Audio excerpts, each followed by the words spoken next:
Smart city mission अंतर्गत उभारण्यात आलेल्या ठाण्यातील कोपरी खाडीलगतच्या कोपरी वॉटरफ्रंट डेव्हलपमेंट प्रकल्पाचा फज्जा उडालाय। अवघ्या 2.5 वर्षातच कोट्यावधींचा प्रकल्प मोडकळीस आला असून निकृष्ट दर्जा व भ्रष्टाचार स्पष्टपणे समोर आलाय।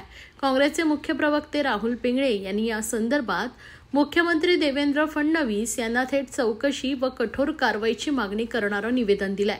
या प्रकल्पात शौचालय, एम्फीथिएटर, उद्यान, वाहनतळ, जेटी रस्ता नूतनीकरण, ऐतिहासिक तोफांसाठी चौथरा, दशक्रियेसाठी घाट अशा सुविधा करण्यात आल्या होत्या। मात्र आज या सर्व सुविधा दुरावस्थेत दिसत असून नागरिकांच्या पैशांची उघड उधळपट्टी झाल्याचं चित्र आहे। एम्फीथिएटरला तडे, बाकड्यांची मोडतोड, तोफांचा चौथरा उखडलेला या दृश्यांनी ठाणेकर संतप्त झालेत। पिंगळे यांनी आरोप केला की निकृष्ट कामे, भ्रष्टाचार व ढिलाई यामुळे प्रकल्पांची दुर्दशा झाली। काम करणाऱ्या ठेकेदारांना काळ्या यादीत टाकून जबाबदार अधिकाऱ्यांवर निलंबनाची कारवाई व्हायलाच हवी। यापूर्वीही स्मार्ट सिटीतील कामकाजावर गंभीर आरोप झाले होते।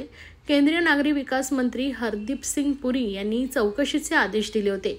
मात्र ठोस कारवाई न झाल्याने भ्रष्टाचाराला खतपाणी मिळाल्याचा आरोप होत आहे। ठाणेकरांच्या पैशांचा अपव्यय, महापालिकेची मलिन प्रतिमा आणि प्रकल्पाचा झालेला यावर मुख्यमंत्री फडणवीस काय भूमिका घेतात याकडे सर्वांचं लक्ष लागलंय।